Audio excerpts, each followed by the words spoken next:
got rid of him. Yes, now we can be together.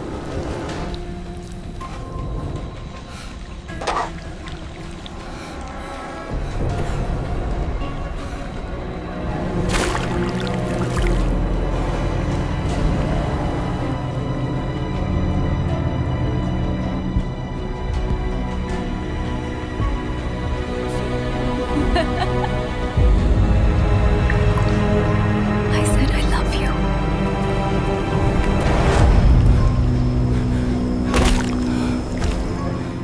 बारिश का पानी शहर की गलियों को भीग रहा था और कहानी के पन्ने खुद ब खुद पलट रहे थे।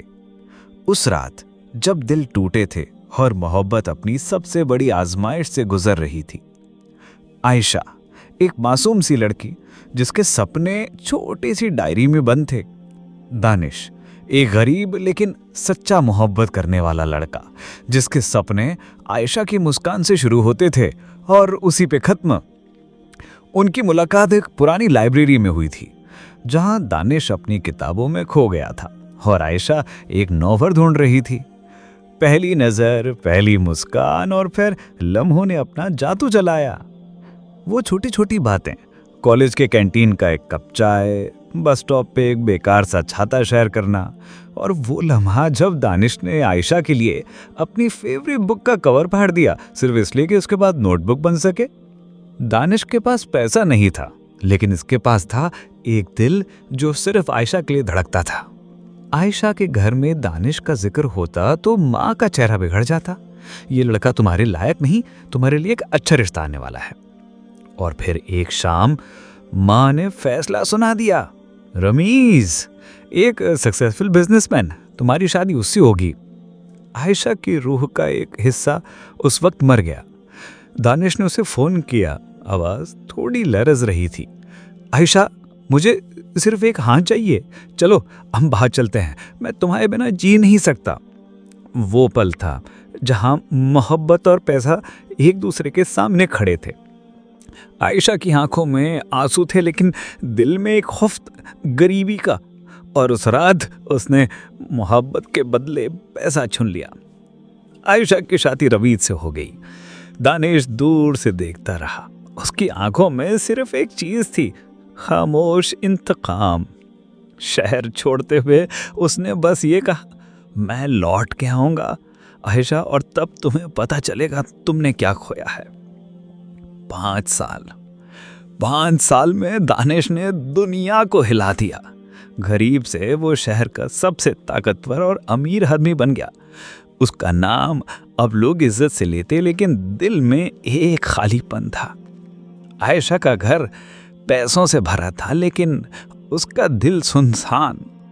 रमीज, जो शुरू में परफेक्ट लगता था, अब एक कोल्ड बिजनेसमैन बन चुका था, बिजी, केयरलेस और मोहब्बत से खाली। एक रात एक चैरिटी गाला में दानिश और आयशा की नजर मिली। 5 साल का दूरी का समंदर एक पल में डूब गया। आयशा ने धीरे से कहा, दानिश, तुम बदल गए हो दानिश। दानिश मुस्कुरा के बोला, मैं वही हूँ आयशा, बस अब गरीब नहीं। उन दोनों की बातें हल्की हल्की तीर की तरह दिल छेड़ रही थी। आयशा रातों को अपनी शादी की एल्बम देखते हुए सोचती, क्या होता अगर मैं उस रात दानिश के साथ भाग जाती। हर तस्वीर में रमीज था, लेकिन दिल के हर कोना में दानिश का चेहरा।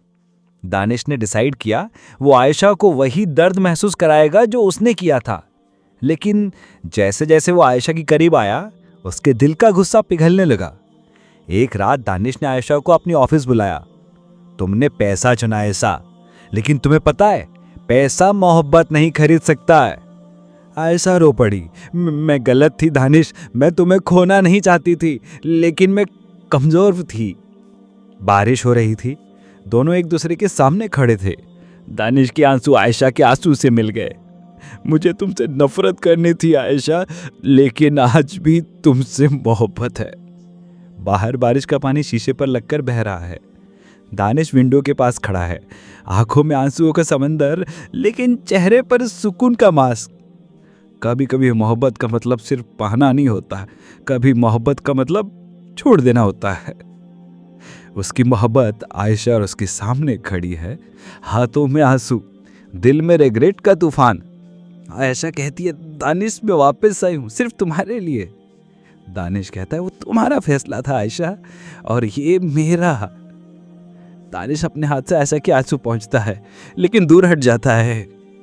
जो लड़की पैसों के लिए मोहब्बत को छोड़ सकती है वो कल किसी और वजह से मुझे भी छोड़ते ही। बाहर बिजली चमक रही है, आसमान गुस्से में गरज रहा है। अंदर एक पुराना ड्राइंग रूम, हवा से दरवाजा जोर जोर से हिल रहा है। आयशा कॉर्नर में खड़ी है, आंखों में डर का समंदर, हाथ कांपते हुए। दरवाजा धड़ से खुलता है, रमेश अंदर आता है, उसके हाथ में ब्लैक पिस्टल, चेहरे पर शैतानी मुस्कान। तुमने सोचा तुम मुझे छोड़कर बच जाओगी आयशा, आज तुम्हारा हिसाब पूरा होगा। गन का नोजल सीधा आयशा की तरफ। वक्त रुक जाता है, सिर्फ क्लॉक की टिक टिक सुनाई देती है। अचानक दानिश बीच में आ जाता है और अपने हाथ आयशा के सामने फैला देता है। रमेश, अगर गोली चलानी है तो पहले मुझे मारना होगा। रमेश के चेहरे पर एक पल का कंफ्यूजन, फिर गोली की तेज आवाज।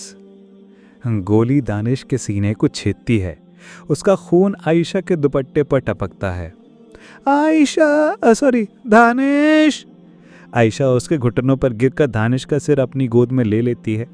उसकी आंखों से बारिश से तेज आंसू गिर रहे हैं। दानिश।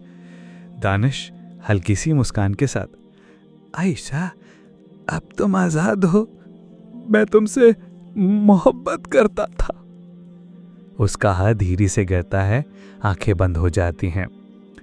मोहब्बत वो दरिया है जिसमें डूबने वाला भी जिंदा रहता है और पार लगने वाला भी तन्हा हो जाता है। पैसा का रंग सिर्फ छाप देता है, पर मोहब्बत का रंग रूह में बस जाता है। वो जो चला गया साथ अपनी सांस ले गया, लेकिन उसका प्यार मेरी रूह में हमेशा सांस लेता रहेगा। मोहब्बत का इसलिए मतलब तब समझ आता है जब कोई अपनी जान देकर तुम्हें जिंदा छोड़ जाए। बारिश तेज हो रही थी, दानिश का लहू मिट्टी में मिल चुका था, उसकी आंखों का नूर बुझ गया था। आयशा धीरे से रमीज की तरफ देखकर मुस्कुराई। उस मुस्कान में मोहब्बत का एक कतरा भी नहीं था, सिर्फ जीत का शौक था। रमीज, सब कुछ वैसा ही हुआ जैसे हमने सोचा था। आयशा, हाँ, अब हमारी राह में कोई नहीं आएगा। वो दोनों दानिश की ठंडी लाश के पास बैठकर एक दूसरे के होंठ छूने लगे, जैसे जिंदगी की सबसे बड़ी रुकावट को मिटाने का जश्न मना रहे हों। कुछ लोग मोहब्बत का नकाब पहनते हैं, पर दिल के बाजार में सिर्फ सौदा करते हैं। वो जो अपनी जान देता है समझता है कि जीत गया, पर असल में सिर्फ खेल का हिस्सा बन जाता है। मोहब्बत सिर्फ सच्चों का खेल नहीं, कभी कभी ये शैतानों का बज़म भी होती है।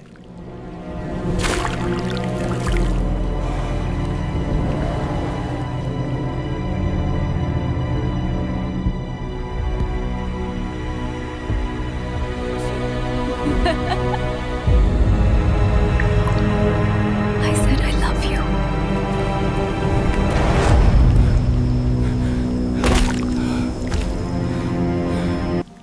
दुबई का शहर, चमक, रोशनी और अमीर लोगों की महफिल। आयशा और रमेश दानिश की सारी दौलत धोखे से लेकर एक बड़े मैंशन में शिफ्ट हो गए। रमेश ने पुलिस को पैसे देकर केस को रूड एक्सीडेंट बना दिया और दानिश का सच हमेशा के लिए मिट्टी में दबा दिया। रात का वक्त, शीशे का दरवाजा बंद होता है। बड़ा बेडरूम, लग्जरी बेड, खुला हुआ बालकनी और बाहर से दुबई के टावर लाइट्स चमक रहे हैं। रमेश और आयशा एक दूसरे की बाहों में, हंसी, शरारत, रोमांस। लेकिन उस बड़े मिरर में आयशा को कुछ नजर आता है।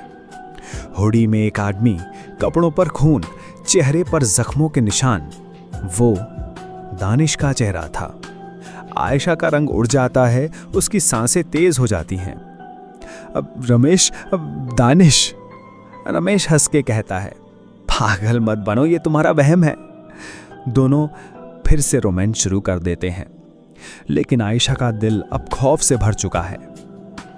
अगली रात रमेश वॉशरूम में जाता है, शावर खोलता है, पानी सफ़ेद से लाल होने लगता है और उस लाल पानी के बीच से दानिश का चेहरा उभर आता है।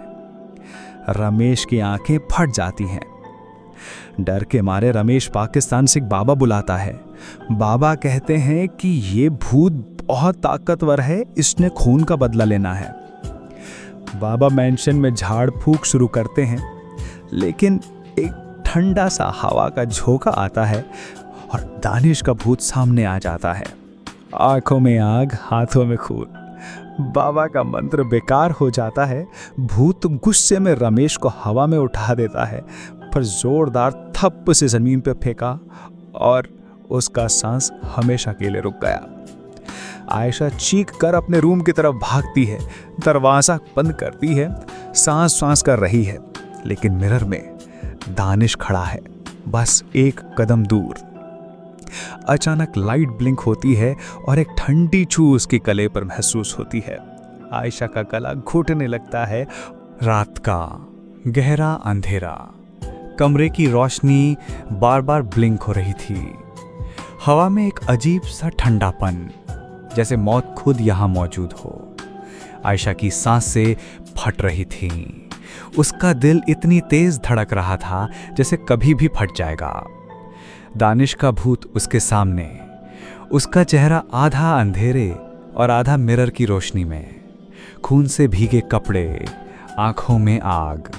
उसका हाथ आयशा के गले पर और उसकी उंगलियों की ठंडक उसकी हड्डी तक जा रही थी। बस एक पल और उसका सांस हमेशा के लिए रुक जाता। लेकिन एक तस्वीर दानिश के दिल के कोने से उभर आई।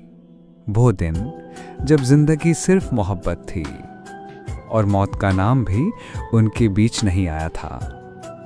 पहली बार कॉलेज के गेट पर दानिश की नज़र आयशा पर पड़ी। सफ़ेद सलवार कमीज, हाथों में किताबें, एक हल्की सी मुस्कुराहट जो सीधा उसके दिल के अंदर उतर गई। लाइब्रेरी का वो पल जब एक ही किताब के लिए दोनों हाथ बढ़े, उंगलियों का हल्का सा स्पर्श और दोनों का एक दूसरे की तरफ देखकर चुप हो जाना। कैंटीन का वो दिन जब एक कप चाय दोनों ने शेयर की और हर सिप के साथ एक नई कहानी लिखी जा रही थी। बारिश का वो मौसम, एक छतरी, दोनों के कंधे साथ, बारिश की बूंदें और आंखों का मिलना। वो हंसी, वो बातें, वो पल उसके दिल में गहरी छाप छोड़ चुके थे। दानिश के हाथों की ताकत धीरे धीरे कम होने लगी। आंखों का गुस्सा यादों के समुंदर में डूब गया। आयशा जमीन पर गिर गई। खांसी, आंसू, बेचैनी और डर का समुंदर। दानिश की आवाज ठंडी लेकिन भरी हुई। आयशा, तुमने मुझे धोखा दिया, मेरी जान ली, लेकिन तुम मेरी मोहब्बत भी थी। मैं तुम्हें मार सकता हूं, पर यह मोहब्बत अब भी मेरे अंदर जिंदा है। आयशा रोती हुई टूटी चुकी आवाज में, दानिश, मैं गलत थी, पैसों का लालच, रमीज। दानिश की आवाज एकदम सख्त हो गई। चुप, तुम्हें जिंदा छोड़ रहा हूं, लेकिन तुम पाकिस्तान जाओगी और पुलिस के सामने अपने गुनाह कबूल करोगी, वरना मैं वापस आकर तुम्हें वो मौत दूंगा जो रमीज को मिली थी। अगली सुबह आयशा का चेहरा बिल्कुल सफेद, जैसे सारी जान निकल गई हो। आंखों में नींद नहीं, सिर्फ डर। उसने एक भी पल जाया नहीं किया। सीधा दुबई एयरपोर्ट और पाकिस्तान के लिए फ्लाइट के खिड़की से बादलों के बीच उसका दिमाग सिर्फ दानिश की आंखों के बारे में सोचता रहा। वो आंखें जो प्यार से भी भरी थीं और मौत का फैसला भी सुना चुकी थीं। पाकिस्तान, पुलिस स्टेशन का एक पुराना कमरा, लकड़ी की पुरानी टेबल, ट्यूबलाइट का हल्का सा झिलमिल और आयशा के हाथ कांप रहे थे। उसने अपनी आंखें बंद की और धीरे से कह दिया, मैं दानिश के कत्ल की मुजरिम हूं। मैं सब कबूल करती हूं। जैसे ही ये लफ्ज उसके होठों से निकले, एक ठंडी हवा उस कमरे से गुजर गई, जैसे एक बेचैन रूह को आखिर एक सुकून मिल गया हो। दूर दुबई का वो मैंशन अब खाली था, लेकिन कुछ रातों में उस बड़े मिरर में एक हल्की सी मुस्कान दिख जाती, जैसे दानिश का दिल अब भी उस मोहब्बत को याद करता हो।